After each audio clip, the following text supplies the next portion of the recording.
Swayam Prabha. Digital India. Educated India.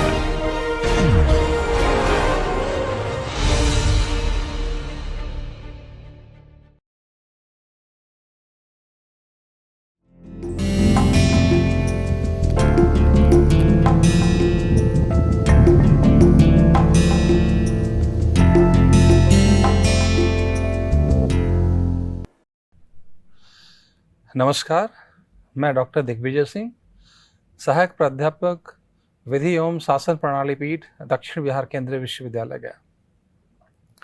मेरे द्वारा प्रस्तुत इस पाठ्यक्रम का शीर्षक है विधिक पद्धति, लीगल मेथड। और जिस व्याख्यान को लेकर के आज मैं प्रस्तुत हुआ हूँ, उस व्याख्यान का शीर्षक है विधि शास्त्र के विभिन्न शाखाओं का अध्ययन। विधि शास्त्र क्या है, विधि शास्त्र के विभिन्न शाखाएं क्या हैं और विधि शास्त्र की विभिन्न शाखाएं कैसे एक दूसरे से भिन्न हैं, इस पे हम आज इस व्याख्यान में चर्चा करेंगे। इस व्याख्यान का उद्देश्य है विधि शास्त्र के अध्ययन की आवश्यकता को समझना। विधि शास्त्र के अध्ययन की आवश्यकता क्यों है? क्या विधि शास्त्र के अध्ययन के बिना हम विधि को समझ सकते हैं? क्या विधि शास्त्र विधि को समझने के लिए विधि शास्त्र का अध्ययन आवश्यक है? इस पे हम चर्चा इस व्याख्यान में करेंगे। इस व्याख्यान में हम विधि शास्त्र के अध्ययन के महत्व को समझेंगे और यह देखेंगे कि कैसे विधि शास्त्र का अध्ययन एक विधिक पेशेवर के अंदर कौन कौन से गुणों का निर्माण करता है। साथ ही साथ इस व्याख्यान में हम यह भी देखेंगे कि विधि शास्त्र के अध्ययन की कौन कौन से विभिन्न विचारधाराएं हैं। विभिन्न विचारधाराएं विधि शास्त्र का अलग अलग तरीके से अध्ययन प्रस्तुत करती हैं और सबका अपना अपना महत्व है। इस संदर्भ में कौन कौन से विचारधाराएं विकसित हुई हैं जिसका अध्ययन विधि शास्त्र में किया जाता है, उस पर हम चर्चा करेंगे। साथ ही साथ विधि शास्त्र के अध्ययन की जो विभिन्न विचारधाराएं हैं, उनकी क्या विशेषता है और कैसे वह एक दूसरे से भिन्न हैं, उसको समझने का प्रयास करेंगे। और इस व्याख्यान में हम मुख्य रूप से जो प्राकृतिक विधि विचारधारा है उसको समझने का, उसकी विशेषताओं को जानने का प्रयास करेंगे। तत्पश्चात इस व्याख्यान में हम जो विश्लेषणात्मक विधि विचारधारा है, जिसे प्रमाणवादी विचारधारा भी कहते हैं, उसके विशेषताओं को जानने का प्रयास करेंगे और उसे समझेंगे। इस व्याख्यान में हम जो ऐतिहासिक विधिक विचारधारा की संकल्पना है, जो ऐतिहासिक विचारधारा है, उसको समझने का प्रयास करेंगे और यह देखेंगे कि कैसे ऐतिहासिक पृष्ठभूमि का विधि के निर्माण में एक महत्वपूर्ण योगदान होता है। इस व्याख्यान में हम समाजशास्त्रीय विधि विचारधारा को समझने का प्रयास करेंगे और यह देखेंगे कि कैसे समाजशास्त्रीय विधि विचारधारा विधि के कार्यान्वयन को महत्व देता है, न कि विधि के सिद्धांत को महत्व देता है। और साथ ही साथ अंत में हम इस व्याख्यान में जो विधि के विचारधारा के रूप में एक यथार्थवादी विचारधारा का विकास हुआ है, उसको और उसकी विशेषताओं को जानने का प्रयास करेंगे। हम सभी जानते हैं कि विधि की अवधारणा हमारे सामाजिक और राजनैतिक जीवन का केंद्र है। अगर आप राजनैतिक जीवन और सामाजिक जीवन की बात करते हैं तो वहाँ यह प्रश्न विधि से अछूता नहीं है। विधि की चर्चा किए बिना, विधि को जाने बिना हम राजनैतिक जीवन या फिर सामाजिक जीवन का अध्ययन नहीं कर पाएंगे। हम सभी जानते हैं कि जो विधि का निर्माण किया जाता है, तो विधि का निर्माण किसी समाज के परिप्रेक्ष्य में किया जाता है। प्रत्येक समाज के लिए विधि अपरिहार्य है और यह विधि समाज में परिवर्तन का एक माध्यम बनता है। विधि के माध्यम से ही समाज में एक सामाजिक नियंत्रण अधिरोपित किया जाता है, जिसके माध्यम से समाज एक सुचारू रूप से विकास की यात्रा तय करता है। तो ऐसे में विधि का अध्ययन समाज के लिए या फिर राजनीतिक जीवन के लिए बहुत आवश्यक होता है। अगर हम विधिशास्त्र की बात करें तो विधिशास्त्र विधिक अवधारणा पर प्रकाश डालने वाला अध्ययन है। जो विधिक अवधारणाएं हैं, जो विधिक सिद्धांत हैं, जो विधिक संकल्पनाएं हैं, उसको समझने का जो प्रयास किया जाता है, उसके अध्ययन का जो प्रयास किया जाता है, उसको हम संक्षिप्त में विधिशास्त्र के नाम से जानते हैं। विधिक की अवधारणा पर प्रकाश डालने के साथ ही साथ न्याय, अधिकार या फिर नैतिकता के सार्वभौमिक प्रश्नों के साथ इनके संबंधों पर प्रकाश डालना विधिशास्त्र का मूल विषय है। अर्थात विधिशास्त्र के अध्ययन में हम विधि के अवधारणाओं का अध्ययन करेंगे, न्याय की संकल्पना का अध्ययन करते हैं, न्याय की संकल्पना के साथ साथ जो अधिकार की संकल्पना है, कर्तव्य की संकल्पना है, उसका अध्ययन करते हैं और ये संकल्पनाएं कैसे एक दूसरे से जुड़ी हुई हैं, इसका हम अध्ययन करते हैं। जब हम विधिक प्रणाली के प्रकृति की बात करते हैं तो हमारी विधिक प्रणाली की प्रकृति और उद्देश्य तथा न्यायालयों, वकीलों और न्यायाधीशों द्वारा इसके व्यवहार का जो विश्लेषण किया जाता है, यह विश्लेषण विधिशास्त्र के अध्ययन का विषय वस्तु होता है। विधिशास्त्र के अध्ययन में हम इन सारे व्यवस्थाओं को विस्तृत में जानने का प्रयास करते हैं। विधिशास्त्र का अध्ययन विधि और विधिक प्रणाली पर चिंतन तथा आलोचनात्मक विश्लेषण करने के लिए एक अवसर प्रदान करता है। जैसे अगर हम विधि की बात करें तो यहाँ पर एक आलोचनात्मक विश्लेषण यह है कि विधि का विकास कैसे होता है, या फिर सामान्य अर्थों में हम कहें तो विधि का निर्माण कौन करता है। क्या प्रत्येक व्यक्ति को या प्रत्येक संस्थाओं को विधि के निर्माण का प्राधिकार प्राप्त है? और अगर एक संस्था को विधि के निर्माण का प्राधिकार प्राप्त है तो क्या वह संस्था मनमाने तरीके से विधि का निर्माण कर सकती है? इन सारे प्रश्नों को जानना आवश्यक हो जाता है और इसी संदर्भ में हम विधिशास्त्र का अध्ययन करते हैं। विधिशास्त्र में उन सारे प्रश्नों का अध्ययन किया जाता है जिसके माध्यम से एक विधिक व्यवस्था स्थापित की जाती है और एक विधियों का विकास होता है। अगर हम विधिशास्त्र के बारे में कुछ बुनियादी प्रश्नों को ढूंढने का प्रयास करें, हमारे पास कुछ बुनियादी प्रश्न हैं, अगर आप इन प्रश्नों का उत्तर ढूंढने का प्रयास करते हैं तो उसके लिए आपको आवश्यक रूप से विधिशास्त्र का अध्ययन करना पड़ेगा। इन प्रश्नों में शामिल है जैसे विधि क्या है? क्या विधि केवल और केवल नियमों का समुच्चय है, या विधि में सार्वभौमिकता का अवयव है? क्या विधि बाध्यकारी है?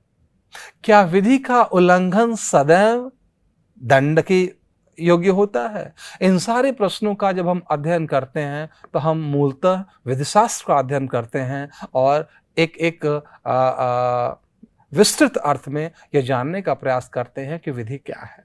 साथ ही साथ जो दूसरा प्रश्न है जिसे हम समझने का प्रयास करते हैं वह है कि विधि का उद्देश्य क्या है।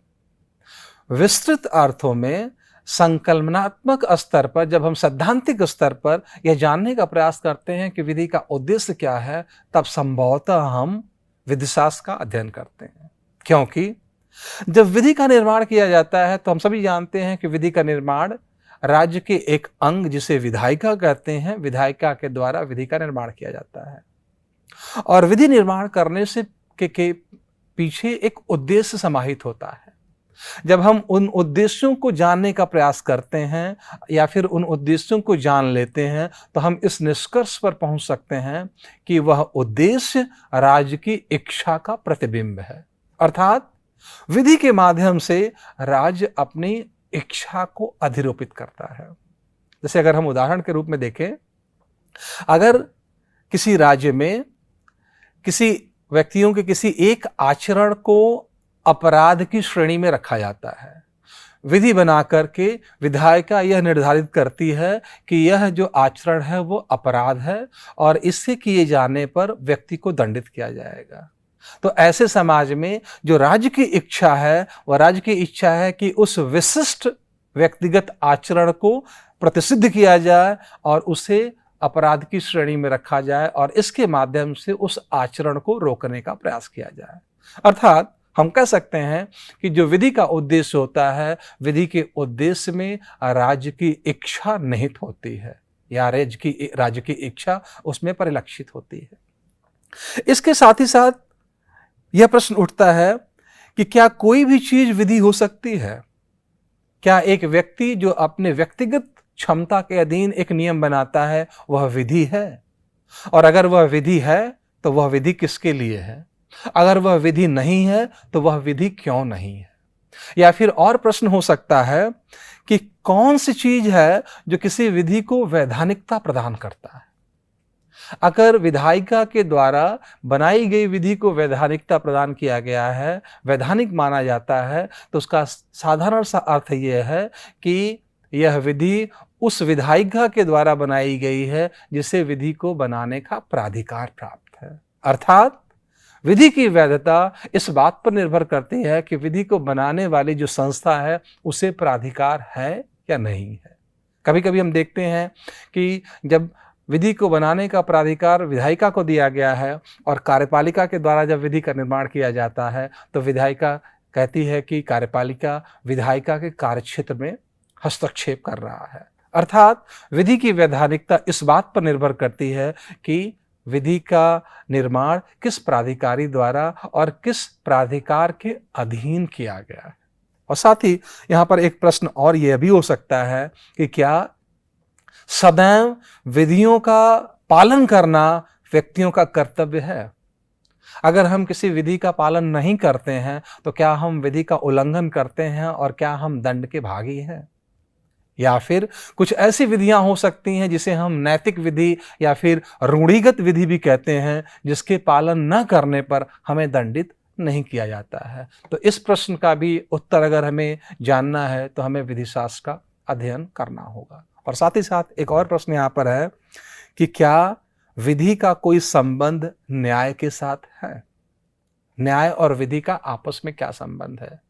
क्या प्रत्येक विधि इसलिए बनाई जाती है कि उसके माध्यम से न्याय के उच्च आदर्श को प्राप्त किया जा सके, या फिर कोई ऐसी विधि हो सकती है जिसे न्याय के आदर्श से उसका कोई संबंध ना हो? इन सारे प्रश्नों का अगर उत्तर ढूंढना है तो हमें विधि शास्त्र का अध्ययन करना होगा। और इस संदर्भ में विधि शास्त्र का अध्ययन एक विस्तृत और व्यापक अध्ययन है जिसके माध्यम से हम इन प्रश्नों को ढूंढ सकते हैं। विधि शास्त्र का अध्ययन, विधि शास्त्र एक समृद्ध और विविध विषय है। यहाँ पर समृद्ध होने से तात्पर्य विधि से संबंधित ढेर सारे प्रश्नों के उत्तर विधि शास्त्र के अध्ययन में समाहित हैं और साथ ही साथ विधि शास्त्र के अध्ययन में विभिन्न प्रकार के प्रश्न शामिल हैं। इसका जो विषय है वो बहुत ही विभिन्न प्रकार का है और इसमें ढेर सारे विषय सम्मिलित हैं और साथ ही साथ इसका निरंतर विकास हो रहा है। अगर आज हम जैसे भारत के संदर्भ में कहें तो अभी भारत के संदर्भ में मैरिज इक्वेलिटी को लेकर के सुप्रीम कोर्ट में एक पिटीशन फाइल किया गया था, जहां पर सेम सेक्स के लोगों का ये तर्क था कि उनका जो यूनियन है उसे मैरिज का, उसे विवाह का एक स्टेटस मिलना चाहिए।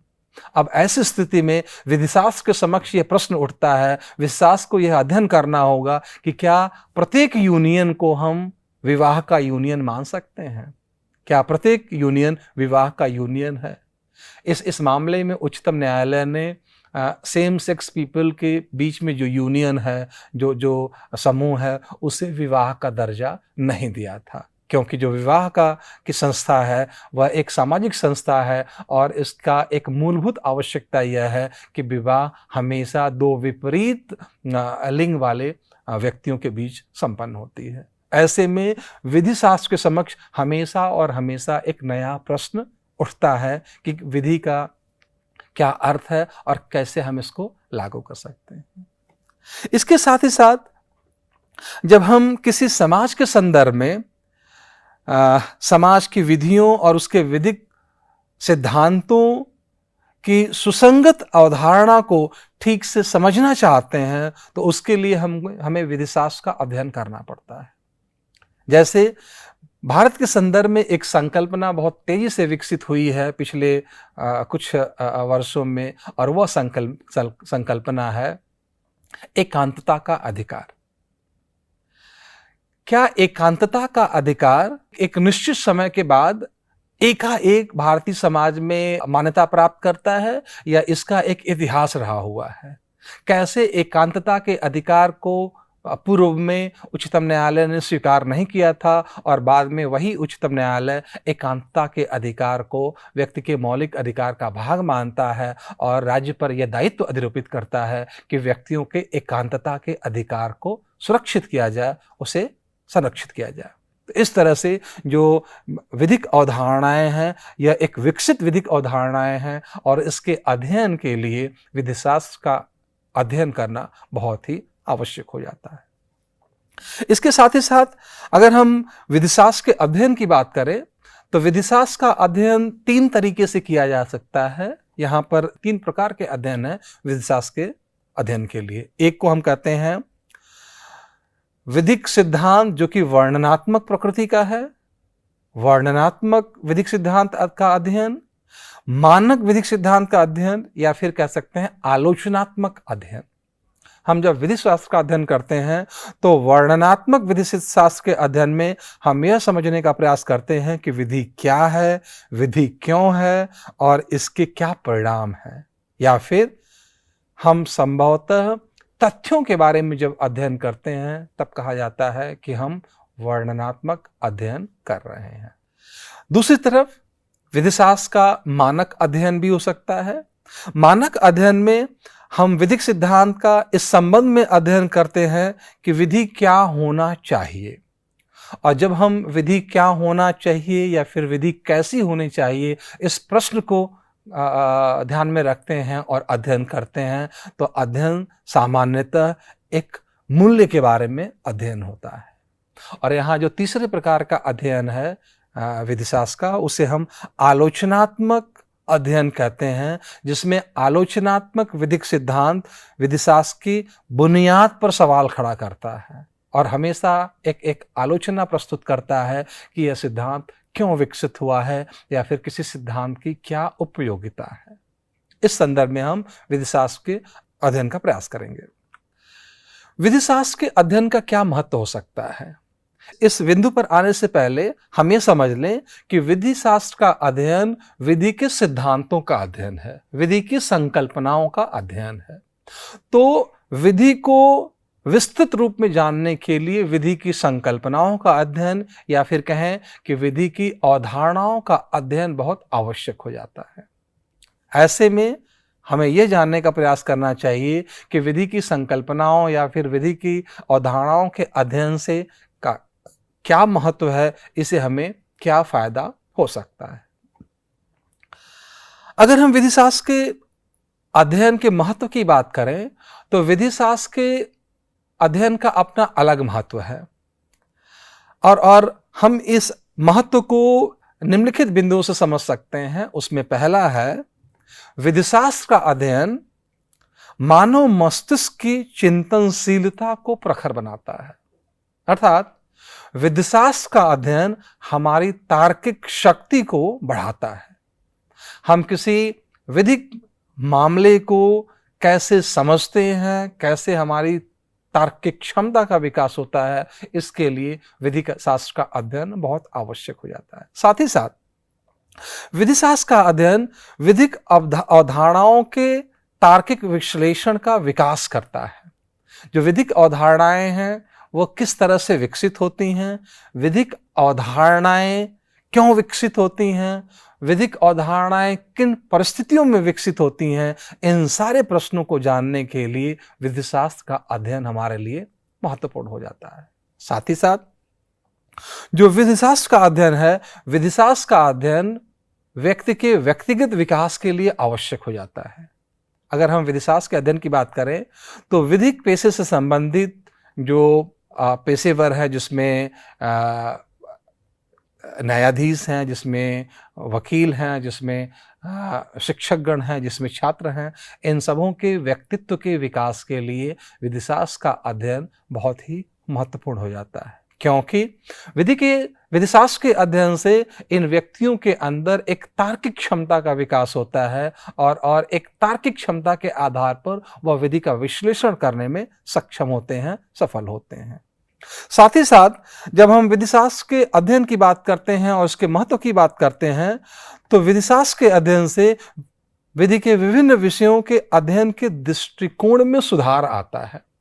जब हम किसी विधि का अध्ययन करते हैं, विधि के किसी विषय का अध्ययन करते हैं, तो कैसे हमारे दृष्टिकोण में परिवर्तन आता है या फिर कैसे हमारे दृष्टिकोण में सुधार आता है, उसके लिए विधि शास्त्र हमारे लिए उसका अध्ययन महत्वपूर्ण है। साथ ही साथ विधि शास्त्र का अध्ययन विधि के सैद्धांतिक अध्ययन होते हुए इसका व्यवहारिक महत्व भी है। हम केवल इसे सैद्धांतिक न माने, इसका व्यवहारिक महत्व है। व्यवहारिक महत्व का तात्पर्य यहाँ पर यह है कि हम व्यवहार में विधिक संकल्पनाओं, विधिक अवधारणाओं को समझने में, लागू करने में सफल होते हैं। इस तरह हम देखते हैं कि विधि के अध्ययन का अपना एक अलग महत्व है और इसके माध्यम से विधि शास्त्र के अध्ययन के माध्यम से हम ढेर सारी क्षमताओं का विकास कर सकते हैं और विधि को समग्र रूप में समझने का प्रयास कर सकते हैं। विधि शास्त्र की विभिन्न विचारधाराएं। जब हम विधि शास्त्र की बात करते हैं तो विधि शास्त्र के अध्ययन से जुड़ी हुई विभिन्न विचारधाराओं का विकास होता है या कहिए उदय होता है, जिसमें जो प्रमुख विचारधाराएं हैं उसमें प्राकृतिक विधि विचारधारा, जिसे दार्शनिक विधि विचारधारा भी कहा जाता है, और दूसरा इसमें है विश्लेषणात्मक विधि विचारधारा, जिसे प्रमाणवादी विधि विचारधारा भी कहा जाता है। तीसरा है ऐतिहासिक विधि विचारधारा, चौथा है समाजशास्त्री विधि विचारधारा और पांचवा है यथार्थवादी विचारधारा। अब प्रश्न यह उठता है कि विधि शास्त्र के अध्ययन के लिए ये अनेकों प्रकार की विचारधाराओं का विकास क्यों होता है? क्या इनका उद्देश्य अलग है? क्या ये अलग अलग विषयों पर केंद्रित करते हैं या फिर विधि शास्त्र के अध्ययन के अलग अलग पहलू हैं? अगर हम इस प्रश्न का परीक्षण करें तो पाते हैं कि विधि शास्त्र के विभिन्न विचारधाराएं एक ही लक्ष्य तक पहुंचने का कार्य करते हैं, लेकिन एक ही लक्ष्य तक पहुंचने के विभिन्न तरीकों का प्रतिनिधित्व नहीं करते हैं, बल्कि भिन्न भिन्न लक्ष्यों का प्रतिनिधित्व करते हैं। अर्थात हम ये पाते हैं कि विधि शास्त्र के जो विभिन्न विचारधाराएं हैं उनका लक्ष्य ही अलग अलग है। किसी एक विचारधारा का लक्ष्य है विधि की स्पष्टता को सुनिश्चित करना, किसी एक विचारधारा का लक्ष्य है विधि के ऐतिहासिक पक्ष को समझना, किसी एक विचारधारा का उद्देश्य है विधि के समाजशास्त्री पक्ष को समझना। तो अब यहाँ पर हम देखते हैं कि जो विधि के विभिन्न विचारधाराओं का उदय होता है उसका कारण अलग अलग लक्ष्यों के कारण होता है। और यह कहा जाता है कि विभिन्न विचारधाराओं के बीच पहला और सबसे स्थायी मतभेद इस बात से संबंधित है कि विधि क्या है। और सामान्यतः जब इस प्रश्न पर मतभेद होगा तो इस विषय पर भी मतभेद होगा कि विधि शास्त्र क्या है। तो अनेक विचारधाराओं के लिए, अलग अलग विचारधाराओं के लिए विधि अलग है और विधि के अलग होने के कारण अनेक विचारधाराओं के लिए विधि शास्त्र भी अलग है। तो अब यहाँ पर प्रश्न उठता है कि अलग अलग विचारधाराओं के लिए विधि क्या है या फिर अलग अलग विचारधाराओं के लिए विधि शास्त्र क्या है। इस संदर्भ में अब हम अलग अलग विचारधाराओं के अधीन विधि कैसे विकसित होती है और विधि शास्त्र का अध्ययन कैसे किया जाता है, इस पे हम ध्यान केंद्रित करेंगे। इस क्रम में सर्वप्रथम हम प्राकृतिक विधि विचारधारा की चर्चा करेंगे कि प्राकृतिक विधि विचारधारा के अधीन विधि क्या है और कैसे उस विधि का निर्माण होता है और जो विधिक संकल्पनाएं या फिर अवधारणाएं हैं वो कैसे लागू की जाती हैं। शुरुआत में हम यहां पर यह समझ लें कि जो विधिशास्त्र के लिए एक बहुत ही महत्वपूर्ण और जटिल प्रश्न है, जिसका एक निरंतर प्रयास किया जा रहा है इस प्रश्न का उत्तर ढूंढने के लिए कि विधि और नैतिकता में क्या संबंध है। क्या विधि को नैतिक मूल्यों को शामिल करने की आवश्यकता है? क्या विधि नैतिकता से दूर हो सकता है? उसे नैतिकता की आवश्यकता नहीं है, उसे मूल्यों की आवश्यकता नहीं है। इस संदर्भ में जो प्राकृतिक विधि विचारधारा है, उसकी विशेषता यह है कि प्राकृतिक विधि विचारधारा यह मान के चलता है कि विधि और नैतिकता के बीच अंतर संबंध है। अर्थात जो विधि की परिभाषा होगी या फिर जो विधिशास्त्र का अध्ययन होगा, वो इस केंद्र बिंदु के अधीन होगा कि प्राकृतिक विधि विचारधारा के लिए विधि और नैतिकता में एक गहन अंतर संबंध है। प्राकृतिक विधि विचारधारा में विधि में नैतिकता हमेशा से एक केंद्रीय बिंदु रहा हुआ है, अर्थात विधि का नैतिक होना आवश्यक है। प्लेटो और अरस्तु ने विधि के इस नैतिकता के पक्ष को महत्वपूर्ण माना है। उनका यह मानना था कि विधि में नैतिकता का यह अवयव विद्यमान होना चाहिए। इसी संदर्भ में नैतिकता के मूल तत्व जो मूल्यों में निहित है, उसकी चर्चा की जाती है। नैतिकता मूल्यों से पाई जाती है और मूल्यों की खोज तर्क के आधार पर किया जाता है। अर्थात जब हम विधि में नैतिकता की बात करते हैं तो अंततः हम तर्क की बात करते हैं।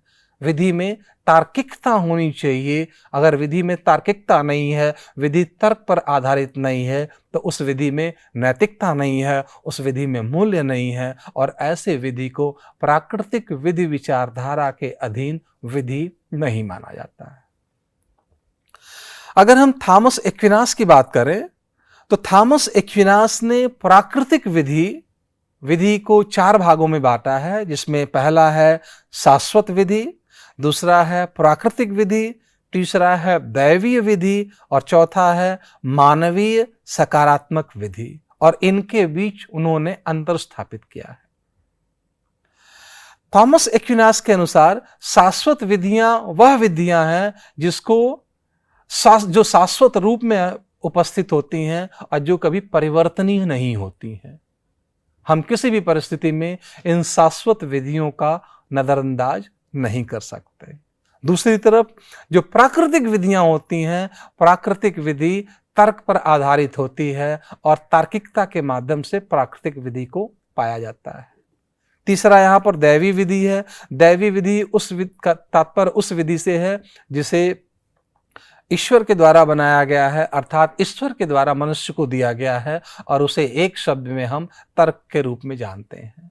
हमें जो तार्किक शक्ति मिली हुई है, सोचने की शक्ति मिली हुई है, वो प्रकृति ने दिया हुआ है, और यह शक्ति हमें विधि बनाने के लिए सक्षम बनाती है। और यहाँ पर जो चौथा प्रश्न है, जो चौथे प्रकार की विधि है, वह मानवीय सकारात्मक विधि है, जिसे मानव के द्वारा मानव के लिए बनाया जाता है। इस तरह से थॉमस एक्विनास ने 4 प्रकार का वर्गीकरण किया है विधियों का, जिसमें शाश्वत विधि, प्राकृतिक विधि, दैवीय विधि और मानवीय विधि सम्मिलित है। इसके साथ ही साथ थॉमस एक्विनास ने यह भी कहा है कि जो विधि प्राकृतिक विधि की उपेक्षा करता है या फिर उसके साथ संघर्ष करता है, वह नैतिक रूप से मानने योग्य अपनी शक्ति को खो देता है। अर्थात यहाँ पर जो थॉमस एक्विनास द्वारा जो शब्द यूज किया गया है, वह विधिक भ्रष्टाचार के रूप में यूज किया गया है। वह विधि जो नैतिक नहीं है, वह विधि न होकर के केवल और केवल विधि का एक भ्रष्टाचार है, जिसे एक करप्शन ऑफ लॉ कहा गया है। अर्थात विधि में नैतिकता के मूल्य समाहित होने चाहिए। अर्थात जब एक संप्रभु के द्वारा विधि बनाया जा रहा है, तो वह केवल वो विधि न हो, बल्कि उसमें तार्किकता की शक्ति भी होनी चाहिए, तार्किकता का अवयव भी होना चाहिए।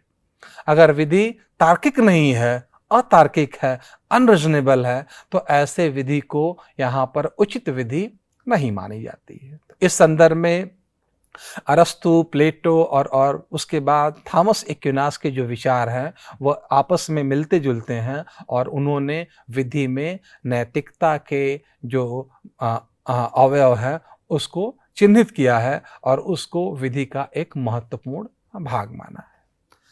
साथ ही साथ जब हम प्राकृतिक विधि की बात करते हैं तो प्राकृतिक विधि की कुछ विशेषताओं को थॉमस एक्विनास ने चिन्हित किया हुआ है। उसमें पहली विशेषता है कि प्राकृतिक विधि सार्वभौमिक है। प्राकृतिक विधि हमें प्रकृति से मिला हुआ है और प्रकृति ने हमें जो तर्क की शक्ति दिया हुआ है उसके आधार पर हम विधि का निर्माण करते हैं। जो तर्क की शक्ति है वो सार्वभौमिक रूप से दुनिया के हर कोने में हर व्यक्ति के बीच अवेलेबल है, उपस्थित है। तो इसलिए जो प्राकृतिक विधि है, जो नैसर्गिक विधि है, इसको सार्वभौमिकता प्राप्त है। इसका जो दूसरा लक्षण है, प्राकृतिक विधि एक उच्च विधि के रूप में मान्यता प्राप्त है। प्राकृतिक विधि को उच्च मान्यता प्राप्त विधि के रूप में माना जाता है। और तीसरी इसकी विशेषता यह है कि प्राकृतिक विधि को हमेशा और हमेशा तर्क के माध्यम से खोजा जा सकता है, पहचाना जा सकता है। अगर किसी विधि में तार्किकता नहीं है, विधि अतार्किक है, तो आप कह सकते हैं कि उस विधि में प्राकृतिक विधि का पालन नहीं हुआ है।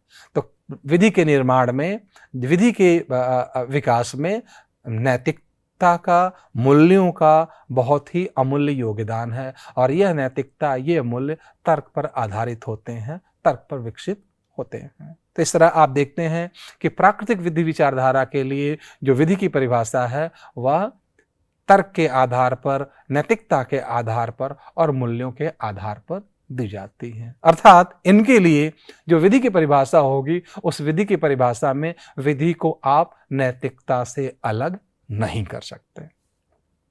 इसके साथ ही साथ अगर यह प्रश्न उठता है कि क्या सही है और क्या गलत है, और अगर यह निर्णय लेना है कि क्या सही है और क्या गलत है, तो संभवतः यह निर्णय प्राकृतिक रूप से जो उपयुक्तता का विषय है, न कि मनमाने दैवी आदेश का। अर्थात क्या सही है, क्या गलत है, एक प्रज्ञाशील व्यक्ति अपने तर्क शक्ति का उपयोग करके बता सकता है कि क्या सही है, क्या गलत है। हम मनमाने रूप से दैवी शक्तियों का प्रयोग करके यह नहीं कह सकते कि क्या सही है या क्या गलत है।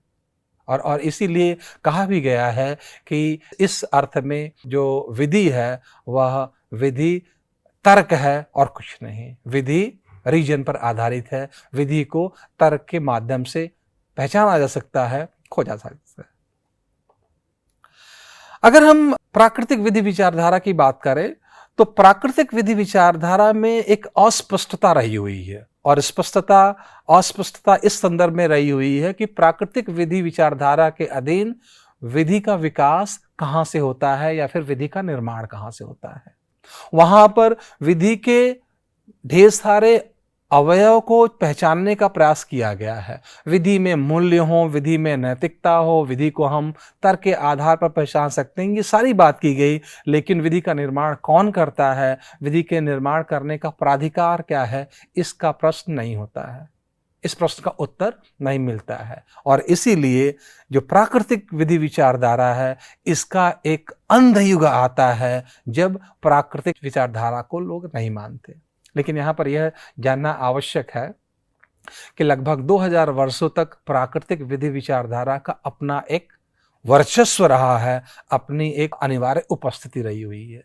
लेकिन होता क्या है कि जो सकारात्मक विचारधारा है, जो प्रमाणवादी विचारधारा है, जिसे हम प्रमाणवादी विश्लेषणात्मक विचारधारा भी कहते हैं, उसके विकास के साथ ही साथ तथा नैतिकता में असंज्ञानात्मकता के अवयव की उपस्थिति के कारण इस जो प्राकृतिक विधि विचारधारा है, इसका एक अंधयुग आता है।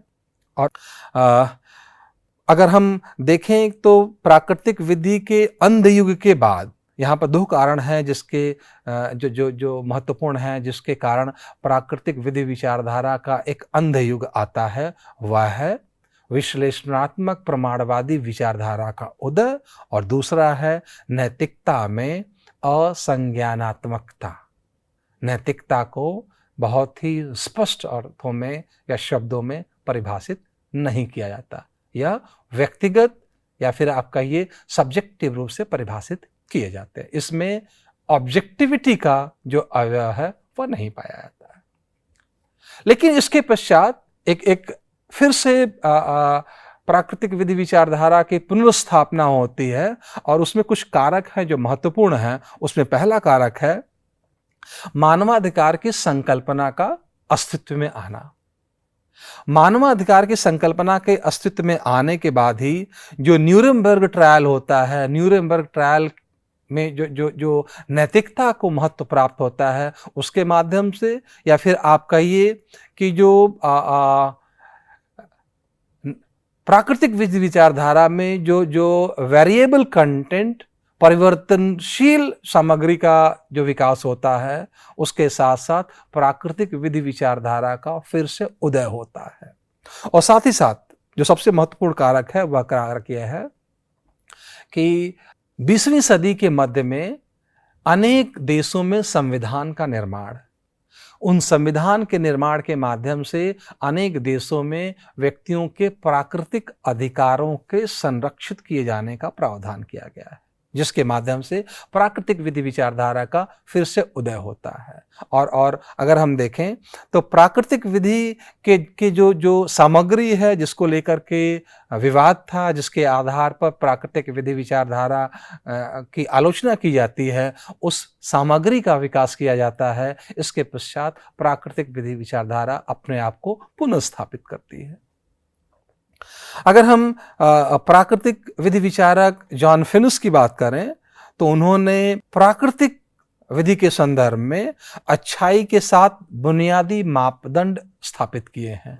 कब हम मानेंगे कि हाँ, यहाँ पर अच्छाई व्याप्त है या बुराई व्याप्त है, उसके लिए उन्होंने 7 मानक निर्धारित किए हैं। और साथ ही साथ व्यवहारिक तर्कसंगतता के लिए उन्होंने 9 आवश्यकताओं की पहचान की है, जिसके आधार पर हम प्राकृतिक विधि की जो सामग्री है उसकी पहचान कर सकते हैं। और इस आधार पर प्राकृतिक विधि की जो सिद्धांत है, इसको एक मजबूती प्रदान की जाती है और प्राकृतिक विधि पुनः स्थापित होती है।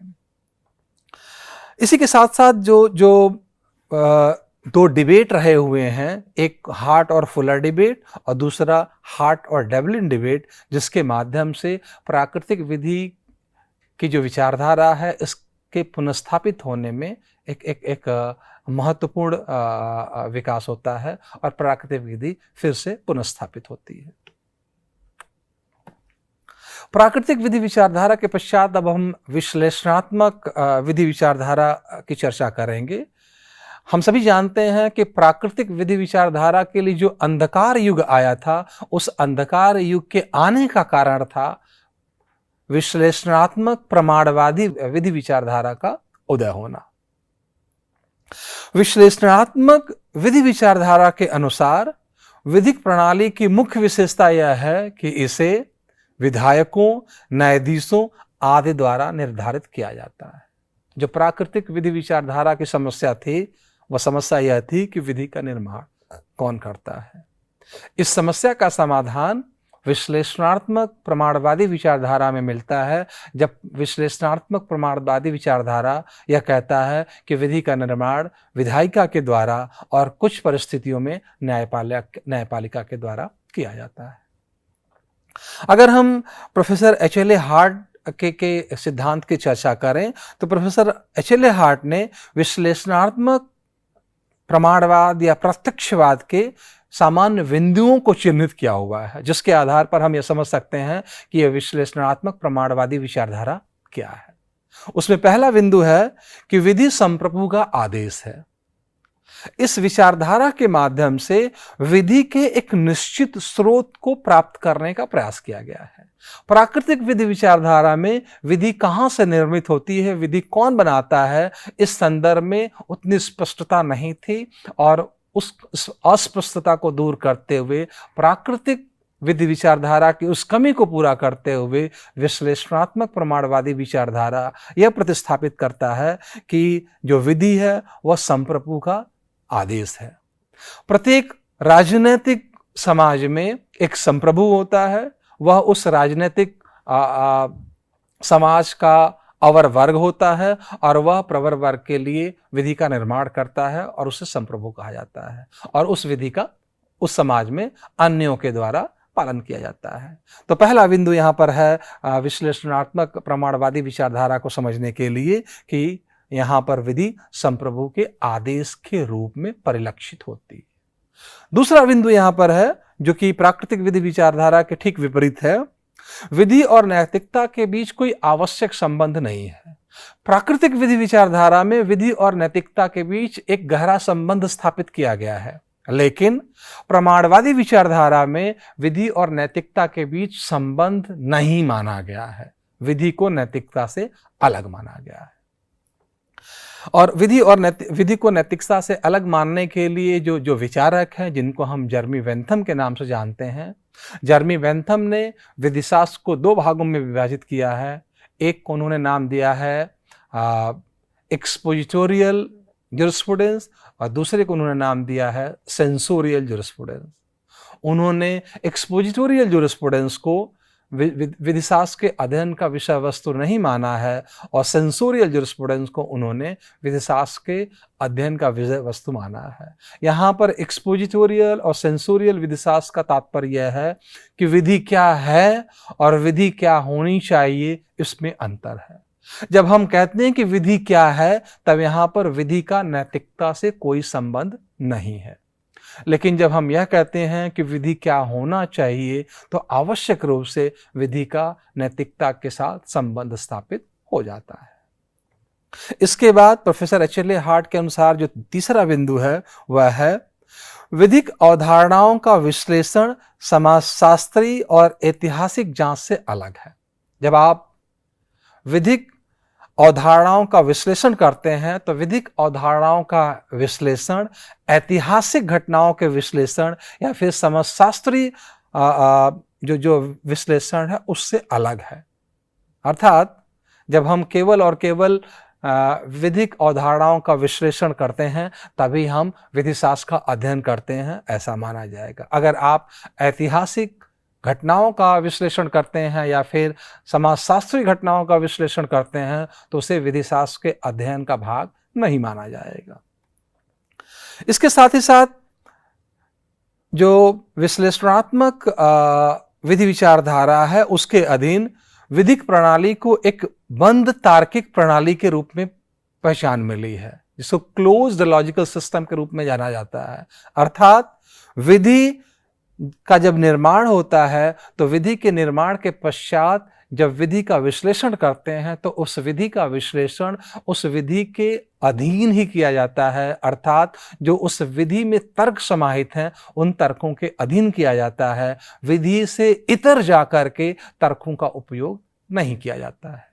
और अंत में जब हम बिंदुओं की बात करते हैं तो नैतिक निर्णय स्थापित नहीं किए जा सकते। जो नैतिकता पर आधारित निर्णय लिए जाते हैं, इन निर्णयों का प्रवर्तन नहीं किया जा सकता या फिर इसे स्थापित नहीं किया जा सकता। इसके पश्चात जब हम विश्लेषणात्मक विधि विचारधारा की बात करते हैं तो विश्लेषणात्मक विधि विचारधारा विधि की संकल्पना में एक स्पष्टता लाने का प्रयास करता है और इस स्पष्टता के लिए जो योगदान है वो जॉन ऑस्टिन का योगदान है, जिन्हें विश्लेषणात्मक विधि विचारधारा का जनक भी माना जाता है। ऑस्टिन के विधि की अवधारणा आदेश के विचार पर आधारित है। उन्होंने केवल उचित रूप से कहे जाने वाले विधियों को विधिशास्त्र के अध्ययन का विषय वस्तु माना है।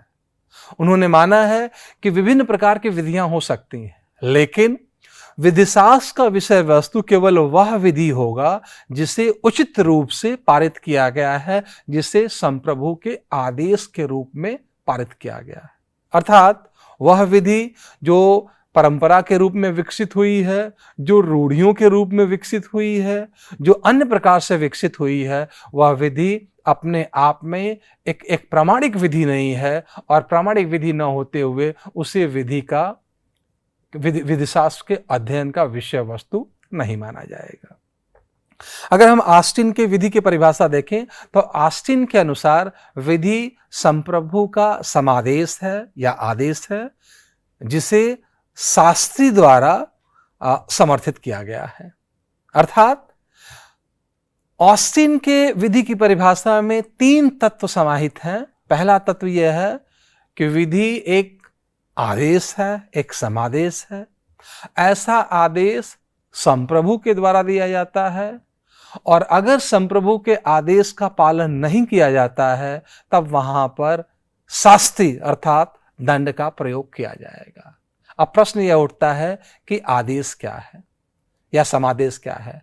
आदेश या समादेश संप्रभु का वह आदेश है जिसके माध्यम से संप्रभु कुछ करने या कुछ न करने की आज्ञा देता है, कुछ करने या न करने का आदेश देता है।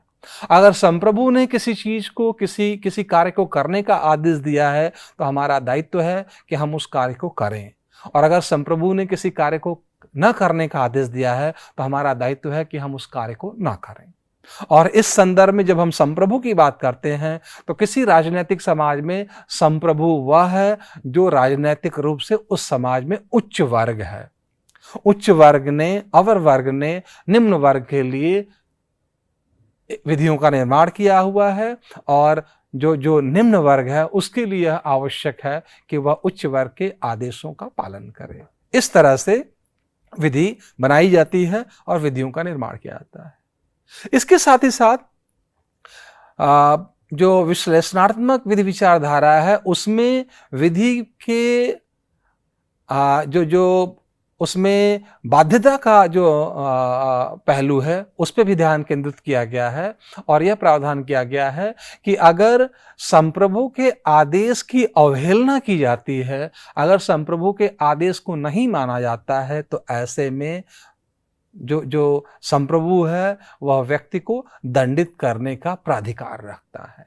अर्थात दंड के माध्यम से यह सुनिश्चित किया जाएगा कि संप्रभु के आदेश का पालन किया जाए। इस प्रकार हम देखते हैं कि जो ऑस्टिन की विधि की परिभाषा है उसमें इस संदर्भ में निश्चितता आती है कि हम यह जान पाते हैं कि विधि का निर्माण कौन करता है, विधि का पालन किसे करना है, और विधि के पालन के लिए दंड की क्या उपयोगिता है या शास्त्र की क्या उपयोगिता है। इसके पश्चात जब हम आधुनिक विश्लेषणात्मक विधि विचारकों की चर्चा करते हैं तो इसमें प्रोफेसर एचएल हार्ट और हैंस केल्सन आते हैं। प्रोफेसर एचएल हार्ट ने विधि को नियमों की एक प्रणाली के रूप में परिभाषित किया है, जिसमें प्राथमिक नियम है और जिसमें द्वितीयक नियम है।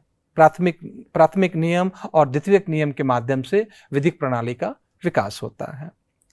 और प्रोफेसर हार्ट का यह मानना है कि जो विधि विकसित होती है, जो विधि का निर्माण होता है, वो मान्यता के नियम पर आधारित होता है, जिसे रूल ऑफ रिकॉग्निशन कहते हैं। और जो यहाँ पर ऑस्टिन के विधि की परिभाषा की एक कमी यह थी कि क्या व्यक्ति हमेशा और हमेशा दंड के भय के कारण विधि की आज्ञा का पालन करते हैं।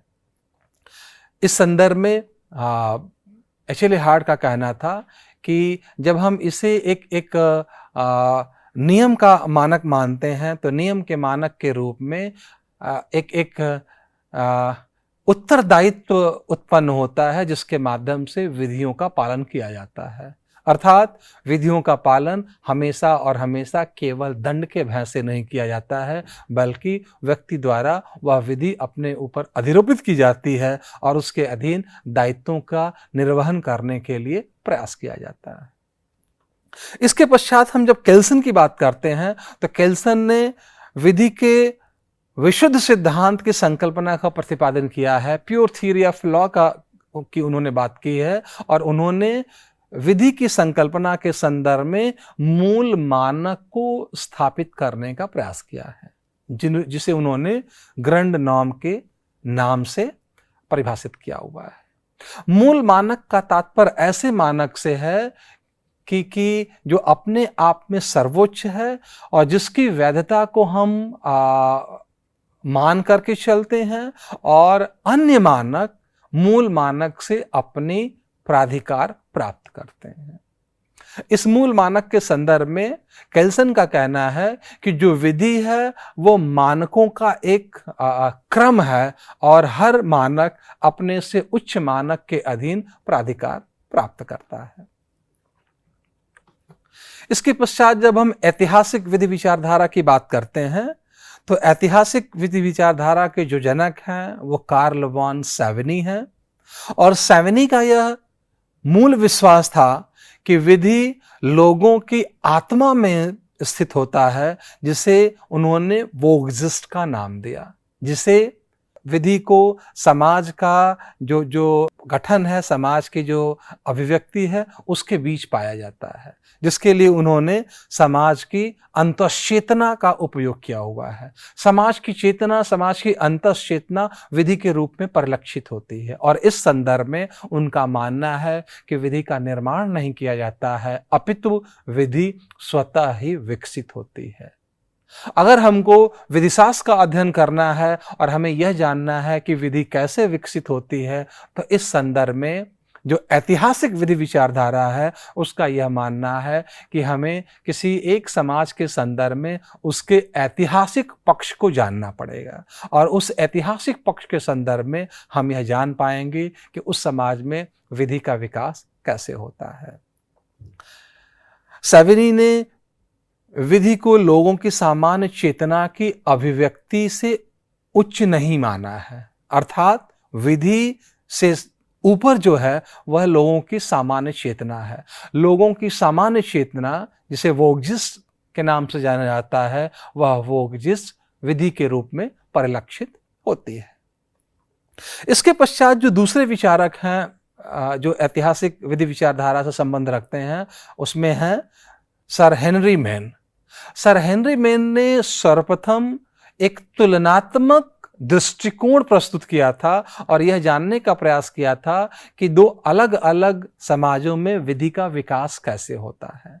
उन्होंने रोमन समाज, उन्होंने ब्रिटिश समाज, उन्होंने हिंदू समाज का एक तुलनात्मक अध्ययन किया और यह जानने का प्रयास किया कि ऐतिहासिक रूप से किसी समाज में विधि का विकास कैसे होता है। और जब भी हम ऐतिहासिक रूप से विधि के विकास का अध्ययन करते हैं तो निश्चित रूप से हम विधिशास्त्र का अध्ययन करते हैं।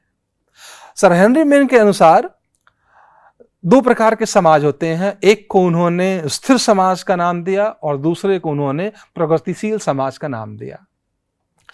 एक स्थिर समाज वह समाज है जहां पर विधि का विकास नहीं होता है, जहां पर विधि का विकास रुका हुआ है, और एक प्रगतिशील समाज वह समाज है जहां पर विधि का विकास उत्तरोत्तर होता रहता है। और उन्होंने कहा कि प्रगतिशील समाज में जो विधि का विकास होता है वह उस समाज में जो राजसी शासन है, जो प्रथागत विधियां हैं, जो संहिता है, जो साम्या के नियम है, जो कल्पना के नियम है और जो विधान के नियम है, उसके माध्यम से विकसित होती है। अर्थात प्रगतिशील समाज में विकास, विधि का विकास सदैव उत्तरोत्तर होता रहता है, विधि का विकास किसी भी बिंदु पर रुकता नहीं है। ऐसे समाज को हम एक प्रगतिशील समाज कहते हैं।